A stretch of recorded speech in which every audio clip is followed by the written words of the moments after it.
কুরআনুল কারীম, যার প্রতিটি অক্ষর, শব্দ ও বাক্য ফজিলত ও বরকতে ভরপুর। এ আসমানি কিতাবের প্রথম সূরা এমনই এক ফজিলত ও বরকতময় সূরা, যা প্রতিটি মানুষের জন্য গুরুত্বপূর্ণ দোয়া ও রোগ থেকে মুক্তির শিফা। রাসূলুল্লাহ সাল্লাল্লাহু আলাইহি সাল্লামের নবুয়ত লাভের একেবারে প্রথম দিকে পুরো সূরাটি একসঙ্গে নাজিল হয়। যে সূরা পড়া ছাড়া মুমিনের নামাজ হয় না। এই সূরাটি পবিত্র কোরআনের ভূমিকাও বটে। মুমিন মুসলমানের জন্য এই সূরাটি হচ্ছে দোয়া। যে কোনো ব্যক্তি কোরআন পড়া শুরু করলে আল্লাহ তাআলা তাকে প্রথমে এই দোয়াটি শিখিয়ে দেন। আর এই কারণে সূরাটিকে কোরআনুল কারীমের প্রথম সূরা হিসেবে স্থান দেয়া হয়েছে। মানুষের যে জিনিসের আকাঙ্ক্ষা সবচেয়ে বেশি থাকে, সে জিনিস লাভের প্রার্থনায় বেশি গড়ে থাকে।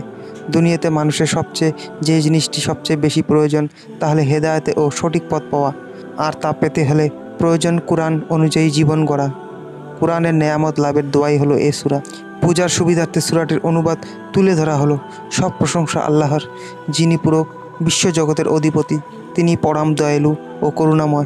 তিনি প্রতিদিন দিবসের মালিক।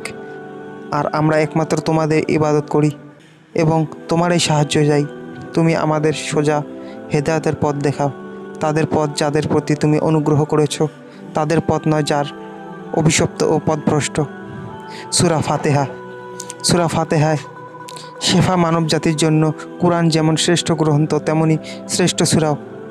যদি কেউ এই সূরার আমল ও অধ্যয়ন যথাযথভাবে মেনে চলে, তবে তার জন্ম থেকে মৃত্যু পর্যন্ত সব সমস্যার সমাধান রয়েছে তাতে। সূরা ফাতিহা সব রোগের মহা ঔষধ। এটি মানুষের রোগ ব্যতীতে অনেক বড় শেফা। হযরত জাফর সাদেক রাদিয়াল্লাহু আনহু বর্ণনা করেন, সূরা ফাতিহা 40 বার পাঠ করে পানির ওপর দম করে কোনো জ্বরে আক্রান্ত লোকের মুখমণ্ডলে ছিটিয়ে দিলে এ বরকতময় জ্বর দূরীভূত হয়ে যাবে।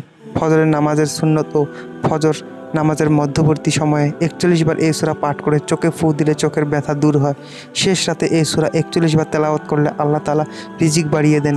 এই সূরা 40 দিন নিয়মিত তেলাওয়াত করে পানিতে ফু দিয়ে অসুস্থ ব্যক্তিকে পানি পান করালে আল্লাহ তার অসুস্থতা দূর করে দেন। দাঁত, পেট ও মাথা ব্যথার জন্য এই সূরাটি 7 বার তেলাওয়াত করে ফু দিলে আল্লাহ এই ব্যথা থেকে মুক্তি দেন। আল্লাহ তাআলা মুসলিম উম্মাহকে সূরা ফাতিহার তেলাওয়াত ও আমলের মাধ্যমে অসুস্থতা ও সমস্যা থেকে মুক্তির পাশাপাশি সূরাটি যাবতীয় ফজিলত ও বরকত লাভ করার তৌফিক দান করুন। সূরার হক অনুযায়ী ইবাদত ও সাহায্য প্রার্থনা করার তৌফিক দান করুন। আমিন।